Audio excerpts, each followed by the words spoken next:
Queridos, eu vos convido a abrir as suas Bíblias no livro de Ezequiel, capítulo 37, do versículo 1 a 14. Se porventura você não tem aí a sua Bíblia, essa mesma leitura está no nosso livro litúrgico. Foi a leitura feita pela Vânia na página 8. Mas se você tem a sua Bíblia, você pode nos acompanhar ali. Ezequiel capítulo 37, verso 1 a 14. A palavra do Senhor diz assim: Veio sobre mim a mão do Senhor, e Ele me fez sair no Espírito do Senhor, e me pôs no meio de um vale que estava cheio de ossos, e me fez passar em volta deles. E eis que eram muito numerosos sobre a face do vale, e eis que estavam sequíssimos. E me disse: Filho do homem, porventura viverão estes ossos? E eu disse: Senhor Deus, tu o sabes. Então me disse: Profetiza sobre estes ossos e dize-lhes: Ossos secos, ouvi a palavra do Senhor. Assim diz o Senhor Deus a estes ossos: Eis que farei entrar em vós o Espírito e vivereis. E porei nervos sobre vós, e farei crescer carne sobre vós, e sobre vós estenderei pele, e porei em vós o Espírito, e vivereis, e sabereis que eu sou o Senhor. Então profetizei como se me deu ordem, e houve um ruído, enquanto eu profetizava. E eis que se fez um reboliço, e os ossos se achegaram, cada osso ao seu osso. E olhei, e eis que vieram nervos sobre eles, e cresceu carne, e estendeu-se sobre eles por cima, mas não havia neles espírito. Ele me disse: Profetiza ao Espírito, profetiza, ó Filho do homem, e dize ao Espírito: Assim diz o Senhor Deus: Vem dos quatro ventos, ó Espírito, e sopra sobre estes mortos, para que vivam. E profetizei como ele me deu ordem. Então o Espírito entrou neles, e viveram, e se puseram em pé, um exército grande e extremo. Então me disse: Filho do homem, estes ossos são toda a casa de Israel. Eis que dizem: os nossos ossos se secaram, e pereceu a nossa esperança. Nós mesmos estamos cortados. Portanto, profetiza e dize-lhes: Assim diz o Senhor Deus: Eis que eu abrirei os vossos sepulcros, e vos farei subir das vossas sepulturas, ó povo meu, e vos trarei a terra de Israel. E sabereis que eu sou o Senhor, quando eu abrir os vossos sepulcros, e vos fizer subir das vossas sepulturas, ó povo meu. E porei em vós o meu Espírito, e vivereis.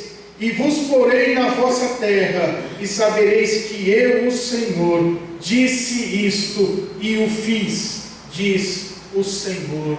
Amém e amém. Ezequiel, o nome dele significa Deus fortalece. Ele profetizou durante o cativeiro babilônico. Ele era contemporâneo de Jeremias. Enquanto Jeremias, o profeta, profetizava em Jerusalém com aqueles que ali haviam ficado e não tinham sido deportados, Ezequiel anunciava a palavra de Deus àqueles que estavam cativos lá na Babilônia. Aos 26 anos de idade, Ezequiel foi levado cativo durante a segunda deportação, e ali ele iniciou o seu ministério na Babilônia aos 30 anos de idade, e profetizou mais ou menos por 23 anos. Sua esposa morreu durante o cativeiro. Nós não sabemos as circunstâncias da morte do profeta, mas o seu ministério é reconhecido como uma obra de consolo, de conforto e de incentivo aos exilados em Babilônia. Durante o ministério, Ezequiel teve a visão do vale de ossos secos. uma mensagem vigorosa, não apenas para os exilados lá na Babilônia, mas para nós hoje como igreja, nos mostrando o que o Espírito de Deus pode fazer em nós e também através de nós. Judá estava no cativeiro, dominado como povo, subjugado como nação, sem nenhuma esperança. Eles se viam como aqueles ossos secos, sem vida, sem nenhuma esperança. Na visão do vale dos ossos secos, Deus mandou Ezequiel profetizar. E a profecia gera um movimento. Os ossos foram se juntando, osso batendo com osso, osso combinando com o outro osso. E assim então, sobre eles foram se estendendo tendões, a carne foi crescendo, a pele os revestiu, mas aqueles corpos ainda não tinham vida neles. O profeta ordenou ao vento que soprasse sobre aqueles corpos sem vida. Isso porque em hebraico a palavra ruá tanto significa vento, como significa também espírito. E o vento soprou, e o Espírito entrou naqueles corpos, e eles se formaram a partir daqueles ossos secos, e se tornaram a viver. Os ossos secos se tornaram corpos sem vidas, de corpos sem vidas se tornaram um exército poderoso, extremamente numeroso. E a visão que foi dada a Ezequiel naquela oportunidade, serviu para fazer uma analogia com o sentimento do povo de Israel, porque o verso 11, o Senhor diz assim: Filho do homem, estes ossos são toda a casa de Israel, porque eles mesmos dizem: nossos ossos se secaram, pereceu a nossa esperança, nós estamos cortados. E então o Senhor manda Ezequiel profetizar aquela nação, dizendo assim: eu abrirei os vossos sepulcros, eu vos tirarei da vossa sepultura, eu vos levarei de volta para a terra, eu porei em vocês o meu espírito, e vocês irão viver para sempre na minha presença, e eu, Senhor, farei isso.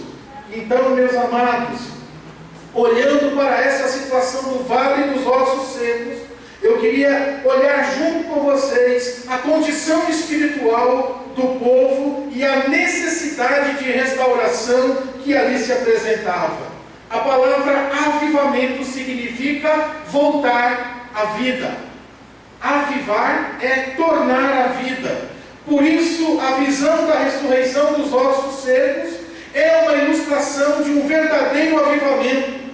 Toda vez que algo está morrendo dentro de nós, nós precisamos de um avivamento para fazer reviver o dom que existe em nós.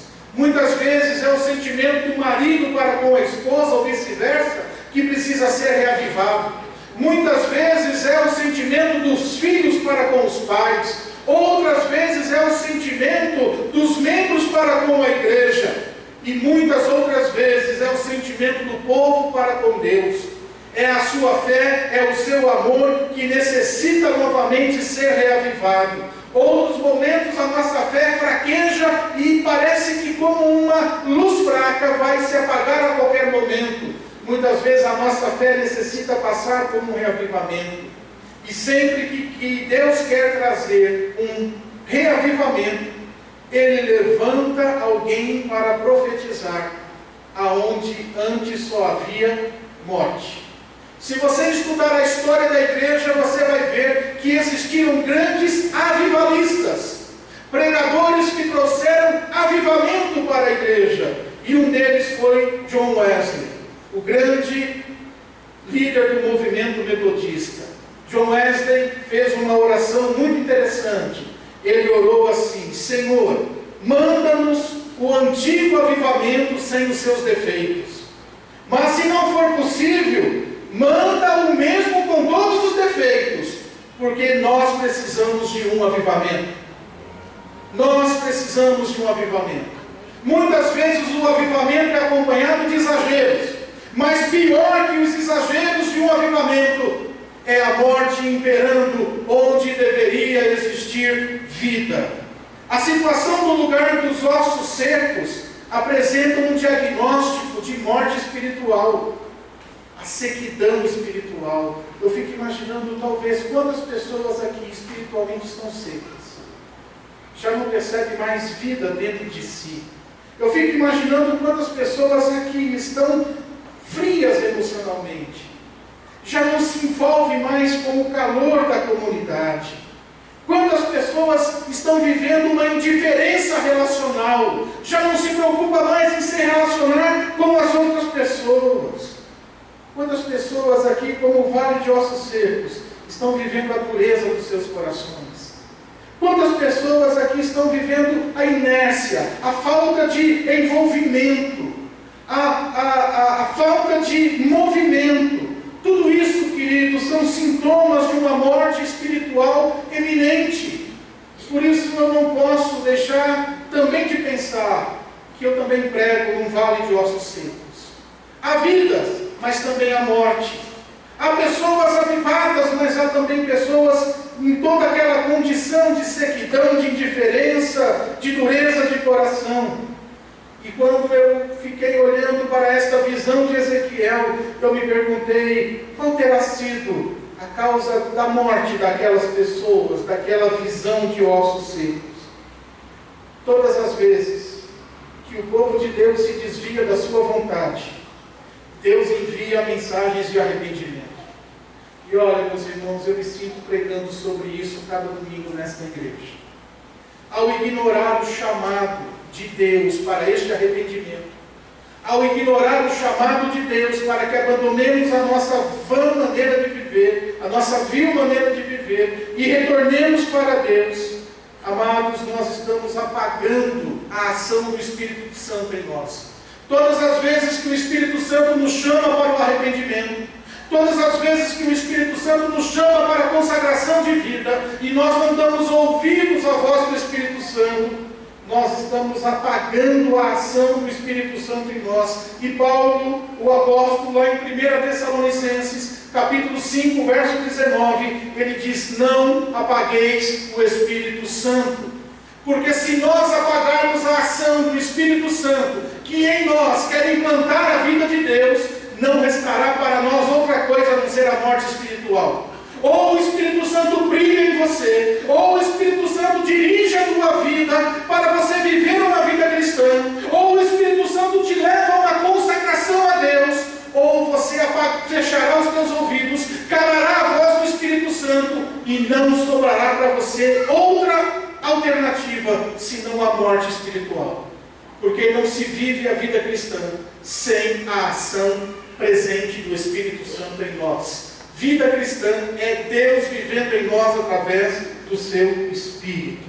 É o Espírito Santo quem promove a vida de Deus em nós. Se ele for apagado, estamos mortos espiritualmente. E quando morremos espiritualmente, nos desintegramos. Você concorda com isso ou não? Por que nós enterramos os nossos mortos? Porque nós gostamos deles? Não. Enterramos. Porque se eles não forem enterrados, eles vão se desintegrar, eles vão começar a cheirar mal, e a visão que nós teremos diante dos nossos olhos é horrível. A morte espiritual, a indiferença com Deus, a indiferença com o próximo e a indiferença consigo mesmo gera a mesma desintegração. Talvez a vida de alguns de nós cheira podre, porque nós estamos nos desintegrando. Paulo chama isso de torpeza. A palavra torpe no original grego significa cheiro de peixe podre. A vida de alguns de nós pode estar com esse odor horrível, porque não pulsando a vida de Deus em nós, a morte está imperando e nós estamos nos desintegrando na presença do Senhor. Aquele vale de ossos secos era, na verdade, uma sepultura existencial, aonde pessoas vivas fisicamente, mas mortas espiritualmente, se juntavam na sua indiferença e gordidão espiritual. E eu tenho medo que a nossa igreja se torne isso. Um ajuntamento de pessoas vivas fisicamente, mortas espiritualmente e que se reúnem para poder viver a sua indiferença e a sua mornidão espiritual. Aonde há falta de vida espiritual, também há dispersão. Por isso que é difícil reunir os irmãos num culto, aonde todos estejam presentes. Pode colocar um aviso no Face, pode dizer que vai acontecer algo especial, pode dizer que vai vir Jesus Cristo pregar para a gente. Vai ser difícil reunir, porque aonde há morte há dispersão, há cada um seguindo o seu próprio caminho. Aonde há morte, há também falta de comunhão. Queridos, a nossa igreja vive em meio a uma crise espiritual. E a visão do vale dos ossos secos, ela é bem propícia para nós nesse momento. Porque se ela não descreve a situação de toda a nossa comunidade, eu acho que não descreve, pelo menos ela descreve a situação de boa parte dos irmãos da nossa igreja. A visão do vale de ossos secos reflete pessoas que já estiveram vivas espiritualmente, mas que agora já não têm mais a vida de Deus em si mesmo. Pessoas sem entusiasmo, pessoas sem prazer nas coisas de Deus, pessoas que não participam da vida abundante que Jesus Cristo prometeu para todos aqueles que o seguissem. Aonde não reina a vida e impera a morte. Uma pessoa morta não tem apetite. Quando a gente vai num velório, aqueles que passam a noite vão lá, comem alguma coisa, mas o morto fica ali, porque o morto não tem vontade, o morto não tem apetite. Uma pessoa morta espiritualmente não tem sede de Deus. Uma pessoa morta espiritualmente não tem fome de Deus. Uma pessoa morta espiritualmente não tem prazer na leitura da palavra de Deus. Uma pessoa morta espiritualmente não tem prazer em participar de um culto e cultuar o Senhor. Uma pessoa morta espiritualmente não consegue buscar em primeiro lugar as coisas lá do alto. O que o atrai são os prazeres do mundo. Deus fala, Deus chama, Deus exorta, mas a pessoa não escuta. A pessoa não se constrange com o amor de Deus, nem se abala com o fogo do inferno. A morte espiritual é isso. O amor de Deus não me anima, o fogo do inferno não me assusta. Eu estou morto, eu simplesmente não ligo absolutamente para nada. E não é fácil, meus amados, se ver cercado de morte, de secura e de indiferença. Além disso, o profeta precisa viver na dependência de Deus para ser conduzido aonde impera a morte. Ninguém será profeta em tempos de fartura. Ninguém será profeta em tempos de gozo e de paz. Profeta que é profeta trabalha no meio do caos. Profeta que é profeta trabalha no meio de um povo corrompido. Porque um povo que anda nos caminhos de Deus não precisa de um profeta. Por isso ser profeta não é fácil. Nós temos alguns profetas na nossa igreja. Nós temos algumas pessoas que se abalam por viver no meio de vale de ossos secos. E o Senhor falou muito no meu coração, dizendo: você quer ser profeta, mas quer ser profeta onde? No Havaí? No Guarujá? Você quer ser profeta onde? No profeta de igrejas prontas? Lugar de profeta, profeta que é profeta, vive no meio do vale de ossos secos. Outras vezes o profeta tem um trabalho repetitivo. Quantas vezes Ezequiel recebeu a ordem de ir lá profetizar para os vales de ossos secos? Ele foi lá por 3 vezes. Isso mostra que o profeta não deve se desanimar diante dos vales de ossos secos. Deus nos leva para os vales de ossos secos, para lá exercermos os nossos ministérios. Embora o trabalho do profeta seja importante, porque sempre quando há a necessidade de um avivamento, Deus envia um profeta, Deus envia um avivalista, é importante a gente dizer que o Deus é o único agente da restauração. Deus é o único agente do avivamento. Os mortos nada desejam, e os homens sem Deus nada podem fazer. Por isso, meus amados e meus irmãos, o Senhor, quando quer trazer à vida os ossos secos, Ele terá que fazer tudo sozinho. Ele vai ter que levar o profeta até lá, Ele vai ter que dar a mensagem ao profeta, e aí então, depois que o profeta profetizar, Deus fará cumprir a sua palavra, mas toda a iniciativa para trazer de volta à vida os ossos secos do vale, toda esta iniciativa é uma iniciativa de Deus. E se nós quisermos levantar esta igreja, se Deus quiser levantar esta igreja, eu queria dizer para você que Ele vai ter que fazer tudo sozinho. Ele vai ter que levantar profetas aqui dentro, Ele vai ter que colocar a palavra na boca desses profetas, Ele vai ter que fazer com que os ossos secos ouçam essa profecia, porque não há nenhuma outra iniciativa que não venha do próprio Deus. Deus terá que agir de uma maneira que a gente fique inconformado com a morte que impera a nossa volta. Ele vai ter que operar em nós tanto querer quanto realizar, como o apóstolo nos ensinou. Foi Deus quem levantou o profeta e o fez caminhar no meio do vale. Foi Ele quem questionou o profeta: filho do homem, estes ossos podem por acaso tornar a viver? Foi Ele quem disse para Ezequiel: diga para estes ossos secos, assim diz o Senhor. E aí foi o Senhor que fez a palavra do profeta se cumprir. Que o Senhor nosso Deus faça soprar sobre a vida desta igreja o Espírito Santo do Senhor, que nos torne uma igreja viva, servindo ao Deus vivo. Deus perguntou: filho do homem, estes ossos podem tornar a viver? E Deus pergunta hoje: é possível esta igreja receber uma poderosa restauração? É possível esta igreja hoje ser cheia do Espírito Santo? É possível que os pastores desta igreja sejam tochas acesas na mão do Senhor? É possível nós termos líderes cheios da unção do alto, movidos pelo Espírito Santo para fazer a obra de Deus? É possível termos jovens santos nessa igreja? É possível termos famílias piedosas? É possível que esta igreja seja uma igreja de oração? É possível que esta igreja seja uma igreja ganhadora de almas? E a nossa resposta não pode ser outra, a não ser a resposta de Ezequiel: Senhor Deus, Tu sabes. Se Deus quiser, Ele pode inflamar esta igreja hoje. Se Deus quiser, Ele pode deixar essa igreja morrer. Mas o nosso desejo é esse sopro Espírito Santo trazendo vida sobre esta igreja. Deus usou instrumentos de restauração. E há instrumentos que Deus dispõe para promover a restauração, como foi ali no caso dos ossos secos. O primeiro instrumento que Deus usou foi a sua palavra. Ele disse assim no verso 4: filho do homem, profetiza aos ossos secos e diz a eles: ouvi a palavra do Senhor.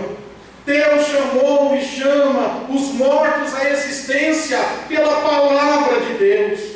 Por isso a minha preocupação, muitas vezes, com o distanciamento que alguns irmãos se apresentam da palavra do Senhor, tanto na escola bíblica, quanto o desinteresse na hora da pregação. Quero te dizer que tudo que o Senhor quiser no nosso meio, Ele o fará por intermédio da sua palavra. Foi Ele quem disse: haja luz e houve luz. Foi Ele que por sua palavra chamou tudo à existência. E não há avivamento possível que não venha da própria palavra do Senhor. Não há outro instrumento de avivamento que não seja a palavra que o Senhor diz.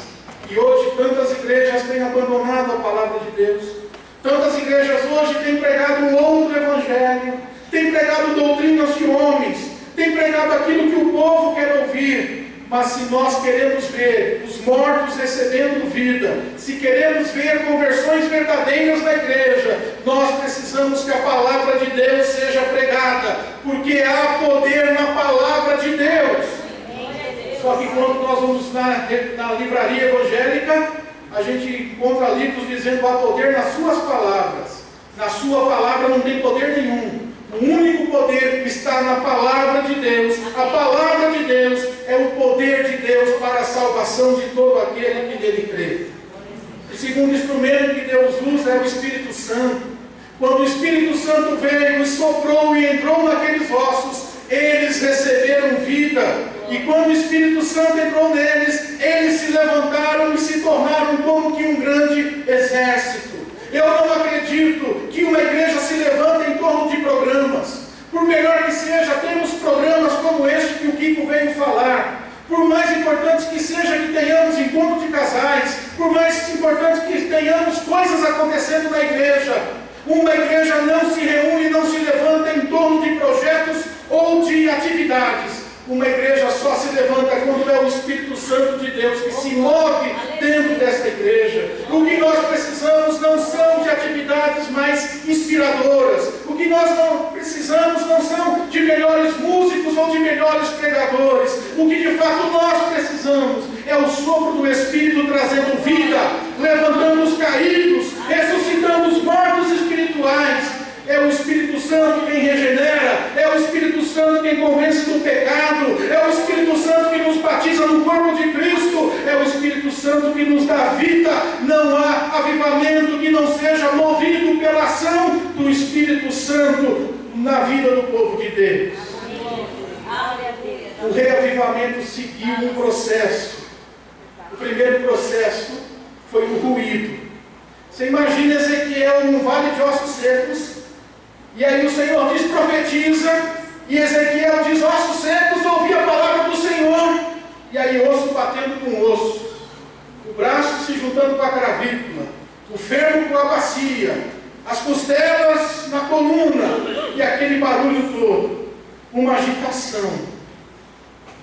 E aí de repente aqueles ossos espalhados começam a formar esqueletos. Essa foi a visão de Ezequiel. Osso com seu osso. Esse barulho, irmãos, é barulho de vida. Osso se juntando com osso e ficando no seu lugar, né?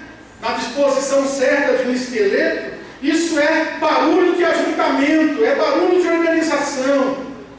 E se existe barulho de vida, existe o barulho de morte. Por exemplo, uma igreja que ora em clamor em favor dos necessitados, ela faz barulho, não faz? Esse barulho é de vida ou de morte? De vida. Uma igreja que tem conversas paralelas durante a pregação, faz barulho. É barulho de morte ou de vida? Gente que dá glória a Deus quando ouve a palavra, faz barulho. É barulho de morte ou de vida? E gente que fica murmurando do que acontece na igreja, é barulho de morte ou de vida? O barulho que Ezequiel ouviu era barulho de vida. Eu quero ouvir barulho de vida nessa igreja. Ezequiel não confundiu o barulho com a criação, nem a atividade com a unção, nem a agitação com avivamento. O segundo processo que aconteceu ali foi o ajuntamento. Houve um processo interessante. Ossos espalhados, ossos dispersos começaram a se juntar, mas não de qualquer jeito. Já pensou o cara sair com enfermo aqui no lugar do antebraço? Está perdido, não dá. Cada osso se unia com o seu osso para formar um corpo, para formar um par, para formar um esqueleto. Eles ficaram em órbita. E o que isso nos ensina é que cada pessoa dentro do corpo de Cristo tem o seu lugar. A palavra de Deus diz que com a justa cooperação de cada parte, nós somos edificados casa espiritual para a habitação de Deus no Espírito. Estava cada osso em seu lugar, mas ainda assim eram ossos secos, sem fôlego, sem vida. E talvez a gente fique satisfeito com uma igreja muito organizada. Eu fico imaginando uma igreja muito organizada, que tudo funciona, tudo começa na hora certa, termina na hora certa. Os irmãos que vão trabalhar estão todos nos seus postos. Uma igreja bem, extremamente organizada. Isso é legal demais, mas uma igreja bem organizada, se for só uma igreja bem organizada, só isso, uma igreja bem organizada, não tem vida. A organização não é sinal de vida. Aliás, na sua vida, você é uma pessoa viva, não é? Tudo é organizado na sua vida? Ah, bom, que legal. Se tudo for organizado na tua vida, que Deus tenha misericórdia de ti. Porque vida é movimento, vida é erro, vida é acerto, vida é tentativa. Talvez nós ficássemos satisfeitos com uma igreja organizada, com cada coisa no seu lugar, mas ainda assim é uma igreja sem vida e morta. Hoje, de manhã, eu vim para cá para fazer esse filhinhos, e a Vânia veio para ter um encontro com o grupo dela sobre espiritualidade emocionalmente saudável. Aí eu entrei na cozinha, estava a garrafa de café de ontem e o pote de bolacha aberto. Bolacha que fica fora do pacote ou fora do pote, o que acontece com ela? Murcha. Falei, meu Deus, e comecei a murmurar, mas é sinal de vida, alguém passou por aqui. Se a igreja fosse morta, ninguém tinha passado por aqui. O pote ia estar do mesmo jeito. Agora a gente pega essa vida e tenta educar, né? Diz, você pegar a bolacha, tampa. Mas queridos, você que tem filho pequeno, filho bagunça a casa, não bagunça? A gente vê os filhos crescendo pela sujeira da parede que vai subindo. Mas um dia a sua parede vai estar limpinha e os seus filhos foram embora. A casa vai ficar bem sem vida. Você vai dizer que saudade dos brinquedos fora do lugar, da parede rabiscada. Queridos, aonde a vida tem esse desgaste. Por isso, queridos, Deus não se alegra apenas quando cada coisa está no seu lugar. Deus quer movimento de vida, Deus quer agitação de vida, Deus quer barulho de vida. Depois que esses ossos se juntaram, então Deus começa a fazer crescer tendões e carne. A profecia anuncia que Deus vai fazer esticar os tendões, fazer crescer a carne, e agora eles tinham uma estrutura. Eles estavam se parecendo com gente, mas ainda estavam mortos. Olha só, eles estavam lá com o esqueleto juntado, o corpo, né, cada osso no seu lugar, tendões e carne, mas eles ainda estavam mortos. Podemos ter estrutura, irmãos, podemos ter doutrina, podemos ter dogmas e preceitos, mas ainda vai faltar a vida de Deus dentro de nós. Podemos ter religião, podemos frequentar uma igreja, mas nós precisamos de vida. E esses homens, aqueles exércitos, aquelas mulheres, ainda faltava sobre eles algo muito importante: a pele. Estendidos os tendões, crescidas a carne, agora era hora de estender a pele. Eles tinham agora, com a pele estendida, aparência, beleza, formosura, mas ainda estavam mortos. Ainda eram cadáveres. A sua pele ainda não era capaz de sentir. Ainda faltava o essencial. E o que faltava de essencial era o espírito que anima o corpo. Um corpo sem espírito é apenas um cadáver. Faltava vida. Eu vejo nos ossos a estrutura. Eu vejo nos tendões a força. Eu vejo na carne a essência. Na pele eu vejo a sensibilidade. Mas só no espírito eu vejo a vida. E esse espírito precisa se manifestar em nós.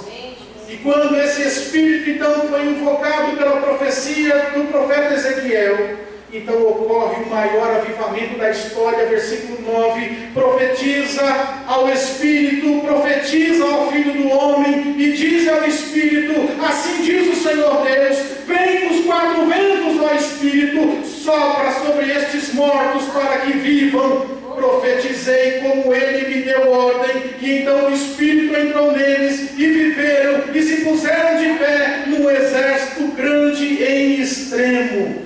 Aleluia! O Espírito entrou neles, eles passaram a viver e se puseram de pé como um exército numeroso. Só o Espírito Santo pode regenerar a igreja de Jesus. Só o Espírito Santo pode transformá-la de um monte de ossos secos em um exército vigoroso. Só o Espírito pode trazer restauração no nosso meio. Só o Espírito pode transformar a nossa igreja numa fonte onde todos os sedentos de Deus podem matar a sua sede. Só o Espírito Santo pode nos transformar em pão para que os famintos de Deus matem a sua fome conosco. Só o Espírito Santo pode fazer dessa igreja um exército de salvação. Os ossos secos passaram a viver e se puseram em pé como um exército, diz o verso 10. Deus pode nos levantar. Aleluia. Deus pode nos unir. Deus pode nos dar um só coração. Deus pode nos dar um só propósito. Por isso os ossos secos saíram daquele vale, que era uma espécie de sepultura existencial. E nesta noite o Espírito Santo pode quebrar o poder da morte nesta igreja. O Espírito Santo pode trazer o poder da vida sobre a nossa igreja. Ele pode desatar as amarras que nos prendem no mundo e no pecado. Ele pode fazer com que a gente tire as nossas vestes mortuárias da indiferença e fazer de nós uma igreja viva, para servirmos o Deus vivo. Deus pode fazer desta igreja uma fonte de vida. Como consequência desse avivamento, haverá uma profunda experiência com Deus, porque os versos 13, 6 e 14, há uma frase que se repete: vocês saberão que eu sou o Senhor. Conhecer e saber quem é o Senhor é uma das mais profundas experiências espirituais. E o avivamento não visa outra coisa, a não ser provocar profundas experiências espirituais na vida do povo de Deus. O povo de Deus estava dividido em dois reinos, vocês sabem disso, Judá e Israel. Eles estavam divididos e quase brigaram entre si, mas os versos 22 e 25 apontam para uma nova unidade espiritual, porque o Senhor Deus diz: haverá no meio de vocês um único rei, e vocês nunca mais serão duas nações. Eles e os seus filhos viverão na minha terra para sempre. Isso me mostra, amados, que quando há avivamento na vida da igreja, Deus restaura relacionamentos. Quando o Espírito Santo sopra sobre nós, relacionamentos são restaurados. Teremos uma comunhão contínua com Deus, porque o verso 26 e 28 diz isso: farei com eles uma aliança de paz. Será uma aliança eterna. Eu os firmarei e os multiplicarei, e o porei no meu santuário, no meio dele para sempre. Minha morada estará com eles, eu serei o seu Deus, e eles serão o meu povo. Apocalipse. Não é isso que diz o Apocalipse? Eu serei o seu Deus, e eles serão o meu povo. Então, quando o meu santuário estiver entre eles para sempre, as nações saberão que eu, o Senhor, santifico a Israel. A vida de Deus em nós faz com que os outros saibam que Deus está no meio de nós. Uma igreja não é conhecida pelo barulho que faz, mas uma igreja é conhecida pelo testemunho que dá. E se o mundo não consegue ver o testemunho de Deus, é porque o Espírito Santo não tem brilhado em nós como ele deve brilhar. No avivamento, queridos, a nossa maior recompensa é Deus. Ninguém vai ficar mais rico, ninguém vai ficar mais santo, ninguém vai ficar mais bonito. A nossa maior herança é Deus. A vida eterna é conhecer Deus. O céu é comunhão com Deus. E o Espírito nos tira da morte e nos restaura a vida para termos comunhão com Deus. No avivamento, a maior recompensa é Deus. Que haja uma palavra de Deus, uma profecia de Deus para a Igreja Batista Central. Que ao ouvir esta palavra, haja em nosso meio um poderoso avivamento pelo poder do Espírito Santo. Amém. Que Deus nos dê vida, amados. Amém. Que Deus nos coloque em pé. Que Deus nos faça um grande exército para a sua glória. Amém. Feche os seus olhos.